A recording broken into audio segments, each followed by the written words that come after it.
ஒன்று சாமுவேலின் புஸ்தகம் 17ஆம் அதிகாரம் 50வது வசனம். நிமித்தமாக தாவீது ஒரு கவனினாலும் ஒரு கல்லினாலும் பெலிஸ்தனை மேற்கொண்டு அவனை மடங்கடித்து அவனை கொன்று போட்டான். தாவீதின் கையில் பட்டயம் இல்லாதிருந்தது. வசனத்தை வாசிக்கும் பொழுது ஒரு மிகப்பெரிய சம்பவம் முடிந்து ஒரு வெற்றி, ஒரு சக்சஸ், இதை குறித்து தான் அங்கே சொல்லப்பட்டிருக்கிறது. தாவீது எப்படி ஜெயிச்சாரு அப்படிங்கிறதுக்கான ஒரு ரிசல்ட் அந்த இடத்துல என்ன இருக்குதுன்னு சொன்னால் ஒரு முடிவை குறித்து அங்கே சொல்லப்படுகிறது. தாவீது ஒரு கல்லினாலும் ஒரு கவனினாலும் அவரை ஜெயித்து போட்டான். எப்பவுமே பார்த்தீங்கன்னா எந்த ஒரு விஷயத்துக்குமே ஒரு சக்ஸஸ்க்கு பின்னாடி ஒரு பெரிய ப்ராசஸ் இருக்கும். ஒரு பெரிய ப்ராசஸ்னால் ஒரு பெரிய வேலைகள் இருக்கும். அதையெல்லாம் செஞ்சு முடிச்சு தான் சக்ஸஸ் இருக்கும். பொதுவாக பார்த்தீங்கன்னா நீங்கள் இந்த கிரிக்கெட்லலாம் பார்த்துருப்பீங்க, இந்தியா வேர்ல்டு கப் ஜெயித்தது அப்படின்னு தான் சொல்லுவாங்க. ஆனால் ஜெயிச்சதுக்கு பின்னாடி அது ஏற்கனவே ஒரு 7-8 மேட்ச் விளையாடி இருக்கோம். பல நாடுகளை ஜெயிச்சிருக்கோம். அதில் ஒரு சிலதில் தோற்றுருக்கோம், திருப்பி விளையாடி இருப்பாங்க. அதில் அவங்க 50 ஓவர் விளையாடுவாங்க, கஷ்டப்படுவாங்க, எல்லாம் செஞ்சு தான் கடைசியாக ஒரு கப்பு அவங்க கைக்கு வந்துச்சு. ஆனால் எதை ரெஜிஸ்டர் பண்ணுவாங்க அப்படின்னு கேட்டிங்கன்னு சொன்னால் 2025 வேர்ல்டு கப் சாம்பியன் அப்படின்ற அதை தான் ரெஜிஸ்டர் பண்ணுவாங்க. அவ்வளோதான். அதுக்கு முன்னாடி அது கடந்து வந்த ப்ராசஸ்னு ஒன்று இருக்கு இல்லையா, அது பொதுவாகவே நினைவு கூறப்படாது. ஆனால் அது ரொம்ப முக்கியம். அந்த ப்ராசஸ் தான் இந்த வெற்றிக்கான ஒரு காரணமாக இருக்கிறது. பல நேரத்தில் நாம் ஆண்டவரிடத்தில் ஒரு வெற்றியை எதிர்பார்க்கிறோம். எல்லாருமே அப்படி தான் நினைக்கிறோம். ஒரு சக்ஸஸ், ஒரு ஜெயமுள்ள வாழ்க்கை, கர்த்தர் நமக்கு ஒரு காரியத்தை செய்யணும் அப்படின்னு நினைக்கிறோம். ஆனால் அந்த வெற்றி வரும்பொழுது நான் எப்பவும் சொல்வேன், ஒரு சாட்சியை நீங்கள் கேட்பீர்கள். அந்த சாட்சியை கேட்கும் பொழுது கர்த்தர் எங்களுக்கு இப்படி ஒரு ஆசீர்வாதத்தை கொடுத்தார். ஒரு 10 வருஷம் குழந்தை இல்லாத ஒரு அம்மா ஒரு சாட்சி கொடுக்குறாங்க. அந்த வருஷம் குழந்தை கொடுத்துருக்குறாரு.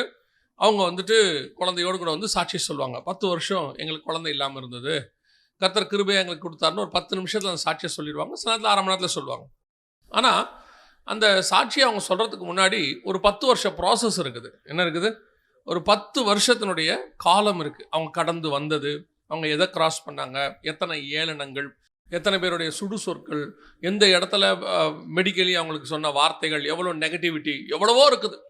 இதையெல்லாம் தாண்டி அவங்க ஆண்டவர் என்ன செய்ய வச்சாரு, அவங்க எப்படி விசுவாசத்தோடு இருந்தாங்க, அதுக்கப்புறம் ஒரு சக்ஸஸ் கிடச்சிச்சு, அந்த ஒரு சாட்சி. ஆனால் பொதுவாக நம்ம சாட்சியை மட்டும்தான் பார்க்குறோம். இப்போ இந்த வசனத்தில் நாம் என்ன செய்கிறோம் அப்படின்னு கேட்டிங்கன்னா, ஒரு கல்லினாலும் ஒரு கவனினாலும் தாவீது பெலிஸ்தனை மேற்கொண்டான் அப்படின்னு சொல்லி பார்க்குறோம். ஆனால் இந்த காரியத்தை படிக்கும்போது நிறைய செய்தி நீங்கள் கேட்டிருப்பீங்க. ஒரு ஊழியத்தின் கடந்து வந்த பாதையில் அல்லது ஒரு 18 வயசில் நான் இயேசுவை ஏற்றுக்கொண்ட பிறகு இன்றைக்கி இந்த இடத்துல ஊழியக்காரனாக நிற்க கிருபை தந்தார். இந்த ப்ராசஸ்க்கு ஒரு 34 வருஷம் ஆகிருக்கிறது. இந்த இடத்துக்கு நிற்கிறதுக்கு ஒரு 34 வருஷம் ஆகிருக்குது. இந்த 34 வருஷத்தில் நடந்த எத்தனையோ காரியங்கள், அது மறக்கப்பட்டு போயிருக்கலாம், நினைக்காமல் போயிருக்கலாம், ஏன் நான் கூட மறந்துருக்கலாம். ஆனால் இன்றைக்கி நம்ம பார்க்குறவங்க என்ன சொல்லுவாங்க, இல்லை நானே என்ன சொல்வேன், 33 வருஷத்தில் ஆண்டவர்கிட்ட கொண்டு ஒரு ஊழியக்காரன் நிறுத்தியிருக்கிறார் அப்படின்பேன். ஆனால் அந்த கடந்து வந்த ப்ராசஸ் இஸ் வெரி இம்பார்ட்டன்ட். அதுதான் இப்போ தாவீது இந்த இடத்துல செஞ்சதை ஒரு சில காரியங்களை தான் நாம் பார்க்க போகிறோம். அந்த ப்ராசஸ் அதுதான் சக்ஸஸுக்கான வழி. சக்ஸஸ் எல்லாருமே சொல்லுவாங்க, எல்லாரும் ஒரு காலத்தில் சொல்லிடுவாங்க, அந்த தம்பி ஜெயிச்சிட்டாரு, நல்ல மார்க் எடுத்துட்டாரு. ஆனால் அந்த நல்ல மார்க் எடுக்கிறதுக்கு அவன் என்ன கஷ்டப்பட்டான்னு ஒரு விஷயம் இருக்குது. அதே மாதிரி தான் ஆண்டவர் ஒரு வாக்கு பண்ணுறாரு, உங்களை கண்டிப்பாக அதை சுதந்திரிக்க பண்ணுவார். கர்த்தர் கொடுத்துருக்கிற வாக்குத்தத்தம் என்ன செய்யும்? கண்டிப்பாக நடக்கும், அதில் மாற்றுக்கிறதே கிடையாது. ஆனால் அதை கடந்து வருவதுக்கு சில ப்ராசஸ் இருக்கு. அதில் இப்போ தாவீது பண்ணதை தான் நாம் இன்னைக்கு பார்க்க போகிறோம். 1 சாமுவேல் புஸ்தகம் 17ஆம் அதிகாரத்தில் இப்போது தாவீது என்கிறவனை குறித்து ஒரு சின்ன விஷயத்தை நீங்கள் முதல்ல புரிஞ்சுக்கணும். என்ன புரிஞ்சுக்கணும்னா, தாவீது என்பவன் ஆக்சிடென்ட் ஆக அந்த இடத்துக்கு ராஜாவாக வருகிறவன் அல்ல. ஏதோ திடீர்னு அந்த இடத்துல என்ன ஆகலாம ராஜாவாகலை. 1 சாமுவேலின் புஸ்தகத்தை நீங்கள் வாசித்து பார்த்தீங்கன்னு சொன்னால் 13ஆம் அதிகாரம் வாசிங்க. 13ஆம் அதிகாரம் 1வது வசனம் வாசிங்க. சவுல் ராஜ்யபாரம் பண்ணி 1 வருஷம் ஆயிற்று. அவன் இஸ்ரவேலை 2ஆம் வருஷம் அரசாண்ட போது ஒரு சம்பவம் நடந்துச்சு. அப்போ 14வது வசனம், இப்போதோ உம்முடைய ராஜ்யபாரம் நிலை நிற்காது. கர்த்தர் தம்முடைய இருதயத்திற்கு ஏற்ற ஒரு மனுஷனை தமக்கு தேடி அவனை கர்த்தர் தம்முடைய ஜனங்கள் மேல் தலைவனாயிருக்க கட்டளையிட்டார். கர்த்தர் தலைவனாயிருக்க கட்டளை இட்டார். முடிஞ்சிருச்சு, கட்டளை இட்டார், அவ்வளோதான். ஆண்டவர் செஞ்சிட்டார். சவுல் ராஜ்யபாரம் பண்ணின 2வது வருஷம். உங்களுக்கு தெரியும் நினைக்கிறேன், சவுல் 40 வருஷம் ராஜ்யபாரம் பண்ணார். எத்தனை வருஷம்? 40 வருஷம். தாவீது ராஜாவாகும் போது எத்தனை வயசு? தாவீது ராஜாவாகும் போது 30 வயது உள்ளவனாக இருந்தான். அப்போ நல்லா கவனிச்சுக்கொள்ளுங்க, சவுல் ராஜ்யபாரம் பண்ணி கிட்டத்தட்ட 8 வருஷம் இந்த சம்பவம் கழிச்சு 8 வருஷம் கழிச்சு தான் தாவீதே பிறக்கிறான். அதுக்கப்புறம் தான் என்ன இருக்கு, தாவீதே பிறக்கிறார். அதுக்கு முன்னாடி தாவீது பிறக்கவே இல்லை, பூமியிலே இல்லை தாவீது. ஆனால் இந்த வசனத்தில் கர்த்தர் என்ன சொல்றாரு, 13ஆம் அதிகாரத்தை 14ல், கர்த்தர் தம்முடைய இருதயத்துக்கு ஏற்ற ஒரு மனுஷனை தமக்கு தேடி அவனை கர்த்தர் தம்முடைய ஜனத்து மேல் தலைவனாக இருக்க கட்டளை இட்டார். விட்டுட்டார், இடுவார் இல்லை, இட்டார். முடிஞ்சிருச்சு, ப்ராசஸ் ஓவர். அப்படின்னா என்ன அர்த்தம், கர்த்தர் தாவீதை 8 வருஷம் கழிச்சு தான் பிறக்க பண்ண போறாரு, இன்னும் தாவீது இல்லை. ஆனால் கர்த்தர் ஏற்கனவே தாவீதை சூஸ் பண்ணிட்டார். தாயின் கருவில் உருவாகும் போது சொல்றோம்ல, இது அதையும் தாண்டி உலக தோற்றத்துக்கு முன்பதாக அப்பயே டிசைட் பண்ணிட்டார். சவுல் ராஜ்யபாரம் பண்ண 2வது வருஷமே டிசைட் பண்ணிட்டாரு, இன்னும் 8 வருஷம் கழிச்சு ஒருத்தன் பிறப்பான், அதுக்கப்புறம் 30 வருஷம் கழிச்சு அவன் ராஜாவான், அவனை தான் நான் ராஜாவை வச்சிருக்கிறேன், எல்லாம் இருக்கு. அப்போ தாவீது கோலியாத்தை வந்து பார்த்து ஜெயிச்சது என்பது ஒரு ஆக்சிடென்ட் ப்ராசஸ் அல்ல, ஏதோ திடீர்னு நடந்த ஒரு சம்பவம் அல்ல. அது ப்ரீ பிளான்டு, காடோடைய பிளான்ல ப்ரீ பிளான்ட். அவன் அங்கே வரணும், அவ்வளோதான். அந்த இடத்துக்கு அவன் வர வேண்டியது கட்டளையா இருக்கிறது. அப்போ தாவீது ஒரு கவனிலும் ஒரு கல்லிலும் ஒரு விஷயத்தை ஜெயிக்கணும் அப்படின்னா ஏற்ற நேரத்துக்கு ஏற்ற இடத்திற்கு கர்த்தர் உங்களை கொண்டு போவார். அந்த இடத்துக்கு ஏன் கொண்டு வராரு, அதுக்கு எதுக்கு கொண்டு வராரு உங்களுக்கு தெரியாது. ஏன் அந்த இடத்துல கொண்டு வந்து உங்களை சேர்க்கிறாரு தெரியாது. என்னை கொண்டு வந்து யூகேலேருந்து இங்கே கொண்டாந்தார், ஏன் கொண்டு வந்தார் தெரியாது. அதை விட பெரிய விஷயம், என்னை ஏன் இங்கிருந்து அங்கே கூட்டிகிட்டு போனாரு தெரியாது. அங்கே வச்சு தான் நான் ஒப்பு கொடுத்தேன், ஆண்டவருக்கு என்னை அங்கே வச்சு தான் ஒப்பு கொடுத்தேன். எந்த ஒப்பு கொடுத்தனா, ஊழியத்துக்கு ஒப்பு கொடுத்தேன். ஏன் கொண்டு போனார், அது வந்து அற்புதமான இடமா அப்படின்னு கேட்டிங்கன்னா கிடையாது. இருக்கிறது இந்த ஒஸ்ட் பிளேஸ், பாவத்தினுடைய உச்சமான இருக்க இடம் அது. அந்த இடத்துக்கு நடுவில் வச்சு தான் கர்த்தர் ஊழியத்துக்கு அழைச்சார். ஏன் அங்கே கொண்டு போனார், அதுக்கு ஒரு ப்ராசஸ் இருக்கு. இதே மாதிரி தான் உங்களையும் கர்த்தர் சில இடத்துக்கு கொண்டு போய் நிறுத்துவார். ஏன் கொண்டு போய் நிறுத்துறாரு, எதுக்காக நிறுத்துறாரு. இப்போ பாருங்க, தாவீது ஆடு மேய்க்கிறார், சிங்கம் வருது, கரடி வருது. இதுக்கு நடுவில் அவங்க அப்பா சொல்றாரு, தாவீது ஆடு ஒருத்தங்கிட்ட விட்டு நீ போ அங்கன்றார். இப்போ தாவீது கேட்குறாரு, அந்த இடத்துல ஒரு வார்த்தை இருக்கு பாருங்க. தாவீது சொல்ற ரொம்ப அழகான வார்த்தை, 29 வாசிங்க, 1 சாமுவேல் 17:29. அதற்கு தாவீது, நான் இப்பொழுது செய்தது என்ன, நான் வந்ததற்கு முகாந்தரம் இல்லையோ, நான் என்ன காரணம் இல்லாமல் இங்கே வந்திருக்கேன்னு நினைக்கிறீங்களா, எனக்கு ஒரு ரீசன் இருக்கு. அவன் சொல்ற வார்த்தை, ஐ ஹேட் அ ரீசன். கர்த்தர் ஏன் உன்னை ஒரு இடத்துல கொண்டு வந்து வச்சிருக்கிறார், கர்த்தர் ஏன் உன்னை ஒரு இடத்துல அபிஷேகம் பண்ணுகிறார், கர்த்தர் எதற்காக உங்களுக்கு ஒரு பொறுப்பை கொடுக்கிறார். உங்களுக்கு ஒருவேளை ஏன் அங்கே வச்சிருக்கிறாருன்னு இப்போ தெரியாது. தாவீதுக்கு அந்த இடத்துல ஏன் வந்து நிற்கிறாருன்னு தாவீதுக்கு தெரியாது. ஆனால் ஒன்று தெரியும், ஏதோ ஒரு முகாந்தரம் இருக்கிறது, ஃபார் எ ரீசன். அப்போ ஆண்டவர் நம்மளை எந்த ஒரு விஷயத்தில் நிறுத்துறதுக்கு பின்னாடி கர்த்தருக்கு என்ன இருக்குது, ஒரு திட்டம் இருக்கிறது. அவரே கொண்டு வருவார், அந்த ப்ராசஸ் அவர் செய்வார். அந்த ப்ராசஸ் ஏன்னா நீ ராஜாவா வேண்டிய இடம் அதுதான், அங்கே தான் உன்னுடைய காரியம் ஆரம்பிக்க போகுது. அந்த இடத்துல ஆரம்பிக்கிறதுக்கும் இயேசு கிறிஸ்து வர்றதுக்கும் நிறைய தொடர்பு இருக்குது. தாவீதுக்கும் இயேசுக்கும் என்ன இருக்கு, நிறைய தொடர்பு இருக்குது. அந்த தொடர்போட முதல் பகுதி என்ன, அவன் கோலியாத்தை மீட் பண்ணணும். கோலியாத்தை மீட் பண்றது, இயேசு பிசாசை மீட் பண்ணணும். 30 வருஷம் கழிச்சு பிசாசை அந்த யோர்தான் ஆற்றங்கரையிலிருந்து மீட் பண்ணணும். இங்க நீங்க நல்லா கவனிச்சு பார்த்தீங்கன்னா, ஆற்றங்கரையிலிருந்து ஆற்றிலிருந்து கல்லை எடுத்துக்கிட்டு தாவீது வருவார் இவனை பார்க்க. கரெக்டா அதே யோர்தான் கரையிலிருந்து கல் எடுத்து கல்லாக இயேசு கிறிஸ்து கல் வெளியே வருவார். கரெக்டா பார்த்தீங்கன்னா 40 நாள் இவன் கோலியாத் வந்து போவான். 40 நாள் இயேசு கிறிஸ்து காட்டு மிருகத்தோடு சஞ்சரித்தார். மார்க் 1:13. காட்டு மிருகம் யாரு, பாம்பு. ஆதியாகமம் 3:1. பாம்போடு கூட அந்த காட்டு மிருகத்துக்கு பேர் தான் பாம்பு. இவன் 40 நாள் வந்து போவா. 40 நாள் முடியும் போது பிசாசு வந்து நிற்பான். இங்க தாவீது கல் எடுத்து அவன் தலையில அடிப்பா. இந்த இடத்துல முதல் தரையாக பிசாசு தோப்பான். எல்லாம் பார்த்தீங்கன்னா ஒரு கரெக்ட் கனெக்ஷன் இருக்கும். இந்த ப்ராசஸினுடைய ஒரு பகுதியாக தான் தாவீது வந்து நிற்கிறான் அந்த இடத்துல. ஸோ உங்களையும் கர்த்தர் ஒரு பெரிய விஷயத்துக்கு முன்குறிக்கும் பொழுது ஆரம்பத்தில் ஒரு இடத்துக்கு கொண்டு போய், நான் எப்பவும் சொல்லுவேன், ஒரு ஊழியத்தின் பாதையாக இருக்கட்டும், ஆவிக்குரிய வாழ்க்கையாக இருக்கட்டும், த பிளேஸ்மெண்ட் இஸ் வெரி இம்பார்ட்டன்ட். கர்த்தர் உங்களை எங்கே வைக்கிறாருங்கிறதா ரொம்ப முக்கியம். அழைப்பு என்பது வெரி இம்பார்ட்டன்ட். அடுத்து எங்கே வைக்கிறாருங்கிறது ரொம்ப இம்பார்ட்டன்ட். இப்போ ஆபிரகாமுக்கு அழைப்பு இருக்கிறது, ஆனால் நான் காண்பிக்கும் தேசத்துக்கு போ. கர்த்தர் குறித்த இடத்துல கொண்டு போய் ஈசாக்கை என்ன கொடு, பலி கொடு. சீஷர்ல பார்த்து 28ஆம் அதிகாரம் மத்தேயுல சொல்வாரு, மலையிலே குறித்த மலையில கொண்டு வந்து அவங்களை வர சொல்லு. Particular place. நீங்கள் போய் பரிசுத்தாவி உங்களிடத்தில் வருகிற வரைக்கும் எங்கே தங்கியிருங்கள், எருசலேமில் தங்கியிருங்கள். The place. ஒரு அழைப்பும் ஒரு இடமும் ஊழியத்தின் பாதையில உங்களுக்கு சொல்லப்பட்ட வாக்குத்தத்தத்தில் ரொம்ப இம்பார்ட்டன்ட்.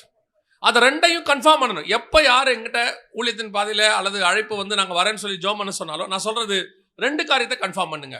1, உங்களுடைய ஊழியம் அது என்ன. 2, எங்கே பண்ண சொல்லுகிறார், அதான் இம்பார்ட்டன்ட்.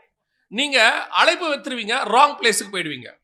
ராங் பிளேஸுக்கு போயிட்டீங்கன்னா உங்கள் அழைப்பினுடையதான கர்த்தர் சொன்ன விஷயம் நடக்காது. ஏன்னா உங்களை அவர் வந்து கானானில் வச்சு தான் உங்களை மேலே திட்டம் இருக்குதுன்னா நீங்கள் பாபிலோனில் போய் இல்லை எகிப்தில் போய் உட்காந்தா அந்த திட்டம் நிறைவேறாது. ஸோ இந்த 2 காரியம் ரொம்ப இம்பார்ட்டன்ட். இப்போ தாவீது அந்த இடத்துக்கு வரார், த பர்டிகுலர் பிளேஸ், குறிப்பாக கோலியாத்தை வீழ்த்துகிற இடத்துக்கு அவர் வரார். அவர் வருகிற வரைக்கும் இங்கே கோலியாத் இருப்பான்னு அவருக்கு தெரியாது. அவர் சகோதரர்களுக்கு என்ன கொண்டு வராரு, அங்கே கொண்டாந்து பால் கட்டியும் அப்பத்தையும் பயிற்றையும் கொண்டு வரார். அவர் வேலை என்ன, அவங்களுக்கு உதவி செய்கிறது, அவங்களுக்கு சாப்பாடு கொண்டாந்து கொடுக்கறது. அவங்களை கர்த்தர் வந்து அவங்களுக்கு அவர் சொல்றாரு போய் சுக செய்தியை விசாரிச்சுட்டு வா, அவங்க அப்பா சொல்லி அனுப்புறாரு, எப்படி நல்லா இருக்காங்களா போய் பார்த்துட்டு வா. அவன் வேலை என்ன, சகோதரர்களை பார்த்துக் கொள்வது, அவங்கள போய் விசாரிப்பது. ஜஸ்ட் ஒரு மெசேஞ்சர், ஒரு சின்ன வேலை, அவ்வளவுதான். ஆனால் நடக்கிற சம்பவம் என்ன, நீ அங்கேதான் ராஜாவாக வேண்டி இருக்கிறது, அங்கேதான் கர்த்தரை உருவாக்க வேண்டி இருக்கிறது. நாம பல நேரத்தில் நினைச்சுக்கிட்டே இருப்போம், என்னை ஏன் ஆண்டவர் இங்கே வச்சிருக்கிறாரு, என்னை எதுக்கு ஆண்டவர் இங்கே கொண்டு போக சொல்றாரு. நான் அந்த இடத்துல போய் சில நேரங்களில் உங்களை வைக்கிற இடத்துல நீங்கள் அவமானப்பட வேண்டி இருக்கும். அது அதை விட முக்கியம். இதுதான் முதல் பாயிண்ட் நீங்க பார்க்க வேண்டியது. இப்ப வாசிங்க, இவன் ஒரு கல்லிலான ஒரு கவனிலான கோலியாத்தை ஜெயிச்சிட்டான்னு வாசிச்சிட்டோம். அவன் சந்திச்ச முதல் பிரச்சனை என்ன, வாசிங்க 28வது வசனம் வாசிங்க. 1 சாமுவேல் 17:28. அந்த மனுஷரோடே அவன் பேசிக் கொண்டிருக்கிறதை அவன் மூத்த சகோதரனாகிய எலியாப் கேட்டபோது அவன் தாவீதின் மேல் கோபங்கொண்டு, நீ இங்கே வந்தது என்ன? வனாந்தரத்திலுள்ள அந்த கொஞ்ச ஆடுகளை நீ யார் வசத்தில் விட்டாய்? யுத்தத்தை பார்க்கல்லவா வந்தாய்? உன் துணிகரத்தையும் உன் இருதயத்தின் அகங்காரத்தையும் நான் அறிவேன் என்றான். இதுல ஏதாவது தாவீது செஞ்சானா? யுத்தத்தை பார்க்கணும்னு ஆசைப்பட்டானா? இல்ல. அவன் இருதயத்தில் அகங்காரம் இருக்கா? ஏதாவது துணிகரம் இருக்கா? அவன் என்ன செய்யறான், அவங்க அப்பா சொன்ன வேலைக்கு கீழ்ப்படிஞ்சு செய்யறான், அவ்வளவுதான். அவன் சொன்னது என்ன, அவங்க அப்பாவுடைய வேலையை, அவங்க அப்பா சொன்ன வேலைக்கு கீழ்ப்படிஞ்சு அந்த வேலையை செய்யறான். ஆனா அண்ணனுக்கு எப்படி இருக்குது, எதிர்க்கிறவன் யார் தெரியுமா? இப்ப பெலிஸ்தியன் கிடையாது. ஒரு கல்லினாலும் ஒரு கவனினாலும் பெலிஸ்தனை ஜெயிக்கிறதுக்கு முன்னாடி தாவீது ஃபேஸ் பண்ண ஃபர்ஸ்ட் ப்ராப்ளம் என்ன தெரியுமா? தன் சொந்த சகோதரர்களால் அவன் எதிர்க்கப்படுகிறான். கூட இருக்கிறவனே அகைன்ஸ்டா மாறுறான். அதுவும் யாரு, கூட பிறந்தவன். அவன் கேட்கிறான், உனக்கு இங்க என்னடா வேலை, எவ்வளவு துணிகரங்கிறான். ஏன்னா அவன் ராணுவ வீரன். யாரு அவன்? Higher official. அவர் அங்க ராணுவத்தில் இருக்கிறாரு. அவர் கேட்கிறாரு, நீ எங்க இங்க வந்த? நாங்க தான் ராணுவத்தில் சண்டை போடுறவங்க, நீ ஆடு மேய்க்கிறவன், உனக்கு இங்க என்ன வேலை, என்ன துணிகரம் உனக்கு இருக்கும்? நாங்கெல்லாம் ஒரு ட்ரெயின்டு ராணுவ வீரர்கள், நாங்க ஒரு இங்க யுத்தம் பண்ணிட்டு இருக்கிறோம், உனக்கு என்ன தகுதி இருக்கு? அவன் கேட்கறதா தான், ஆடை எங்க விட்ட, நீ ஏன் வந்து இங்க நிக்கிற? இதுதான் உங்கள் வாழ்க்கையில் நீங்கள் ஜெயிக்க வேண்டிய முதல் பகுதி. இதான் நீங்க ஜெயிக்கணும். முதல்ல உங்களை டிஸ்கரேஜ் பண்ற வேற எங்கேயுமே இருக்க மாட்டான், உன் கூடவே தான் இருப்பான், உன் கூடவே தான் இருப்பான். உனக்கு என்ன வேலை, உன்னால முடியாது, உனக்கு இருக்கிற தகுதி இதெல்லாம் தேவையா, நீ ஏன் இந்த மாதிரி காரியத்தெல்லாம் செய்யற, சொல்லிட்டே இருப்பான். ஆண்டவர் சொல்றாரு, நான் உன்னை அபிஷேகம் பண்ணியிருக்கிறேன். எப்படி இருக்கு பாருங்க, கர்த்தர் அவனை ராஜாவாக பார்க்கிறாரு, இவன் அவனை கோவக்கார அகங்காரக்காரனை பார்க்கறான். இத்தனைக்கும் தாவீது எதுவுமே செய்யல, அவன் அழைப்பை பெற்று அந்த இடத்துக்கு வந்து நிற்கிறான், அவ்வளவுதான். கர்த்தர் சொல்லி இருக்கிறாரு, முகாந்தரம் இருக்கு, அவன் வராங்க, அவ்வளவுதான். அது காட்ஸ் பிளான், ஹெவன்லி பிளான். ஆனா ஹெவன்லி பிளான் நடந்துகிட்டு இருக்குது. கூட பிறந்தவன் கேட்கிறா, உனக்கு எவ்வளவு திமிர் இருக்கும். சில நேரங்களில் இதுதான் நாம் சந்திக்கிற ஃபர்ஸ்ட். ஊழியத்தின் பாதையில் நான் வந்தபோது நான் சந்தித்த முதல் பிரச்சனை புறஜாதியார் இடத்துல இருந்து அல்ல. நான் சந்தித்த முதல் பிரச்சனை என்னை அறியாதவர்கள் எதுவும் சொல்லவே இல்லை. நான் சந்தித்த முதல் பிரச்சனை என் கூட இருந்த பக்கத்தில் இருந்தவங்க தான், எனக்கு நெருக்கமானவங்க, வேண்டப்பட்டவங்க. அவ்வளவு டிஸ்கரேஜ். பல நேரங்களில் உங்களை டிஸ்கரேஜ் பண்ணுறவங்க வேறு எங்கேயுமே இருக்க மாட்டாங்க, கூடவே தான் இருப்பாங்க. உங்கள்கிட்ட நிறைய திறமைகள் இருக்கும், உங்கள்கிட்ட சில காரியங்கள் இருக்கும், அதை யூஸ் பண்ணவே விட மாட்டான். நம்மளை சொல்லிகிட்டே இருப்பான், நீ எதுக்குமே லாய்க்கு இல்லை, நீ உருப்பட என்னத்துக்கு இப்போ உன்னை யார் என்ன அப்படிம்பான். ஆனால் பரலோகம் உன்னைத்தான் ராஜாவாய் பார்க்கிறது. எனக்கு ரொம்ப ஆச்சரியமாக இருக்கும். மத்தேயு சுவிசேஷத்தில் 1ஆம் அதிகாரத்தை அந்த ஜீனியாலஜின்னு சொல்லுவாங்க, அதாவது அந்த யாருக்கு யார் பிறந்தார் என்ற வம்ச வரலாறு எழுதியிருப்பாங்க. அந்த வம்ச வரலாறு எழுதும் போது ஆவியானவர் எவ்வளோ அழகாக எழுதியிருப்பார் பாருங்களேன். 1ஆம் அதிகாரம் 6ஆம் வசனம் வாசிங்க. ஈசாய் தாவீது ராஜாவை பெற்றான். தாவீது பிறக்கும்போது ராஜாவா பிறந்தான்? இல்லை. தாவீது ராஜாவை பெற்றான். தொடர்ந்து வாசிங்க. தாவீது ராஜா உரியாவின் மனைவியாய் இருந்தவளிடத்தில் சாலொமோனை பெற்றான். சாலமோன் பிறக்கும்போது ராஜாவா இல்லையா? சாலமோன் பிறக்கும்போது ராஜாவா இல்லையா? ராஜா. அவன் அரண்மனையில் தான் பிறக்கிறான். தாவீதுக்கு பையனா அவன் யாரா இருக்கணும்? இளவரசன், அடுத்த ராஜா தானே. அடுத்து சாலமோன் யாரை பெற்றான்? சாலொமோன் ரெகொபெயாமை பெற்றான். ரெகொபெயாம் பிறக்கும்போது யார் தான்? ரெகொபெயாம் அபியாவை பெற்றான். அபியா பிறக்கும்போது யார் தான்? ஆனா ஒருத்தனுக்கு ராஜான்னு இருக்காது, ஒரு வயலுக்கு ராஜான்னு இருக்காது. ஆனா தாவீது பிறக்கும்போது ராஜாவே கிடையாது, அவர் ஆடு மேய்க்கிறவர். ஆனா வசனம் என்ன சொல்லுது? தாவீது ராஜாவை பெற்றான். அப்படின்னா என்ன அர்த்தம்? பிறக்கும் போதே கர்த்தருடைய பார்வையில தாவீது ராஜாவாக இருக்கிறார். ஆனா பிறக்கிறது ஆட்டுக்குட்டி இடத்துல, மேய்ப்பன் இடத்துல, அல்லது ஒரு ஈசாய் வீட்டுல. ஆனா ஹெவன் உன்னை பார்க்கும்போது எப்படி பார்க்குதுன்னா, பிறக்கும் பொழுதே அது உங்களையும் என்னையும் என்னவா பார்க்குதுங்கிறது முக்கியம். மனுஷன் என்னவா பார்க்கறாரு? தச்சனின் மகன், மரியாளின் மைந்தன், இப்படி பார்க்கலாம். ஆனா பரலோகம் எப்படி பார்க்குது? ரட்சகர் பிறந்திருக்கிறார். எல்லாரும் ஈசாயின் மகன், மேய்ப்பன் பிறந்திருக்கிறான் இப்படி சொல்லுவாங்க. ஆனால் பரலோகம் எப்படி பார்க்குது? தாவீது ராஜாவை பெற்றான். அப்ப நீங்களும் நானும் பிறக்கும் பொழுதே ஒரு ஹெவன்லி பிளானோடு கூட பிறந்திருக்கிறோம். பரலோகம் ஒரு திட்டத்தோடு தான் உங்களை கொண்டாந்து இருக்குது. அப்படி கொண்டு வந்த அந்த பரலோகம் அந்த திட்டத்துக்குள்ளே நடத்தும் பொழுது உன்னை அந்த திட்டத்தை சுதந்திரிக்க விடாம முதல்ல பண்ற டிஸ்கரேஜ் எங்க இருக்கும் தெரியுமா? உன் வீட்டுக்குள்ளே எழும்போம். உன் கூட இருக்கிறவங்களே சொல்லுவாங்க, அதெல்லாம் நீ சும்மா நீ சொல்லாத, உன்னாலலாம் முடியும், எவ்வளோ பேர் என்னென்ன பண்ணிட்டு இருக்காங்க, இதுல நீ போய் என்ன பண்ண போற அப்படின்னு கேட்பாங்க. ஆண்டவர் சொல்வாரு, யூதாயா பட்டணத்தில் உள்ள பெத்லகேமே, நீ ஆயிரங்களில் சிறியதாயிருந்தாலும் தேசத்தை ஆளுகிற பிரபு உன்னிடத்திலிருந்து புறப்படுவார். நீ எல்லாருக்கும் முன்னாடி சின்னதா இருந்தாலும் குறைவா இருந்தாலும், இந்த தாவீதை பாருங்களேன். தாவீதை பார்க்கும் பொழுது சாமுவேல் எப்படி தாவீதை பார்க்கறாரு பாருங்களேன். இந்த சாமுவேல் தாவீதை போய் அபிஷேகம் பண்ணுவாரு. இங்க இருக்கு பாருங்க. ஆண்டவர் கேட்பாரு, எந்த மட்டும் நீ தாவீது சாமுவேலுக்காக என்ன பண்ணுவ? துக்கித்து கொண்டிருப்ப அப்படின்னு சொல்லிட்டு கர்த்தர் என்ன சொல்றாரு? நீ போய் என்ன செய்யி, ஈசாயின் குமாரனை போய் என்ன செய்யி, அபிஷேகம் பண்ணு அப்படின்னு சொல்லுவார். அப்போ சொல்லும் பொழுது சாமுவேல் போய் என்ன செய்வாரு? தாவீதை அபிஷேகம் பண்றதுக்கு போவார். அப்போ 16ஆம் அதிகாரத்தில், 1 சாமுவேல் புத்தகம் 16ஆம் அதிகாரத்தில் 6வது வசனம் வாசிங்க. அவர்கள் வந்தபோது அவன் எலியாபை பார்த்தவுடனே, கர்த்தரால் அபிஷேகம் பண்ணப்படுபவன் இவன்தானாக்கும் என்றான். கர்த்தர் சாமுவேலை நோக்கி, நீ இவனுடைய முகத்தையும் இவனுடைய சரீர வளர்ச்சியையும் பார்க்க வேண்டாம். நான் இவனை புறக்கணித்தேன். மனுஷன் பார்க்கிறபடி நான் பாரேன். சும்மா பார்த்தா எப்படி இருக்கான் பையன்? ராஜா மாதிரி இருக்கான். பார்த்தா எப்படி இருக்கான்? சும்மா ராஜா மாதிரி இருக்கான். எலியாபு பார்த்த உடனே சாமுவேல் டிசைட் பண்ணிட்டாரு, ஓ இவன் தான்யா, ஆண்டவர் சூஸ் பண்ணது இவன் தான்யா, சூப்பர்யா அப்படின்ட்டான். ஆனா அடுத்து என்ன நடக்குது பாருங்க. 12வது வசனம் வாசிங்க. ஆள் அனுப்பி அவனை அழைப்பித்தான். அவன் சிவந்த மேனியும் அழகிய கண்களும் நல்ல ரூபமும் உள்ளவனாயிருந்தான். அப்பொழுது கர்த்தர், இவன்தான், நீ எழுந்து இவனை அபிஷேகம் பண்ணு என்றார். அப்படின்னா என்ன அர்த்தம்? அவனை பார்க்குற வரைக்கும் உட்காந்தே இருக்கிறாரு. யார்? இவனா? சின்ன பயலா இருக்கானடா, அழகா இருக்கான், எல்லாம் சரி. இவன் மேலேயா இவ்வளவு பெரிய அபிஷேகம்? சவுல் ஆளு சமஸ்த இஸ்ரவேல்ல அவன மாதிரி உயரமானவன் ஒருத்தனும் இல்லை. இவன் சரி எலியாப சொன்னா கூட பரவாயில்ல, ஆளு ஸ்டவுட்டா இருக்கான், ராணுவ வீரன், பார்க்கறதுக்கு கரெக்ட், மினிஸ்ட்ரிக்கு சூப்பரா இருக்கான். சரி, இப்போ யாருமே இல்லை. இன்னொரு விஷயம் யோசித்து பாருங்க. 7 பேர் மொத்தம் கூட்டம் இருந்தாச்சு, எவனுமே இல்லைன்ட்டார் ஆண்டவர். இவன் கேட்குறான், வேற எவனாவது இருக்கானா? இன்னும் ஒருத்தன் தான் இருக்கான்றான் ஈசாய். அப்போ அண்டர்ஸ்டுட் தானே அது? 8 பேர் 7 பேர் இல்லைன்ட்டாரு. அப்போ கண்டிப்பாக யாரு? அந்த ஒருத்தன் தானே கணக்கு. அப்போ நமக்கே தெரியும் இல்லை, அப்போ இவன் தான். ஆண்டவர் என்ன பண்ணிட்டாரு? 7 பேர் ரிஜெக்ட் பண்ணிட்டா 8வது இவன் தானே. ஆனால் இவன் வந்தா சாமுவேலுக்கு எப்படி இருக்கு? யோசிச்சுக்கிட்டு இருக்கான், இவன் தானா? கர்த்தர் சொல்றாரு, நீ எழுந்து. உட்காந்தே இருக்கான், எழுந்துடுறான், எஞ்சி போய் அவனை அபிஷேகம் பண்ணு. ஆண்டவரே இவனா? நீ முகத்தை பார்க்கிறாய், நான் இருதயத்தை பார்க்கிறேன். அதுதான் காட் உன்னை அழைச்ச விதம். உன்னை உலகத்தில் இருக்கிற அத்தனை பேரும் டிஸ்கரேஜ் பண்ணுவான், எதுக்கும் உதவாத, லாய்க்கு இல்லாத. எனக்கு அது என்னன்னு நான் யோசிச்சு பார்க்குறேன். நான் யாரையும் குறை சொல்றேன்னு நினச்சிக்காதீங்க. எவ்வளவு படித்தவர்களை எடுத்து கர்த்தர் பயன்படுத்தி இருக்கிறாரோ அவ்வளவு படிக்காதவர்களையும் எடுத்து பயன்படுத்தி இருக்கிறார். எவ்வளவு திறமை உள்ளவர்களை கர்த்தர் பயன்படுத்தி இருக்கிறாரோ அவ்வளவு திறமை இல்லாதவர்களையும் கர்த்தர் பயன்படுத்தி இருக்கிறார். அது கர்த்தருடைய திட்டம். ஒரு பக்கம் லூக்கா, ஒரு பக்கம் மத்தேயு டாக்ஸ் கலெக்டர், எல்லாம் பயங்கரமான ஆளு. இந்த பக்கம் படிப்பறிவு இல்லாத பேதுரு, ஒரு பக்கம் யோவான், இவங்க ஒரு குரூப். இது ரெண்டும் சேர்ந்து ஒரு அப்போஸ்தலர் கூட்டம். நான் ரொம்ப யோசிச்ச ஒரு விஷயம் என்னன்னா, தானியேல் புஸ்தகமும் வெளிப்படுத்தின விசேஷ புஸ்தகத்தையும் பாருங்க. இந்த ரெண்டும் சேர்ந்து தான் நீங்க படிக்க முடியும். இது ரெண்டையும் தனித்தனியா வச்சா படிக்க முடியாது. 2 ட்வின் புக்ஸ். ட்வின்மெக்ஸ்னா ரெட்டை புஸ்தகம். ரெண்டுத்தையும் ஒன்றா சேர்த்து படிச்சினா தான் அந்த மொத்த சத்தியமும் உங்களுக்கு வெளியே வரும். ஆனால் தானியேலை குறித்து சொல்லும்போது 1ஆம் அதிகாரம் சொல்லுது, தானியேல் 1ஆம் அதிகாரத்தில் கல்வியில் நிபுணன் இருக்கு. அவனுக்கு எப்படி இருக்குது?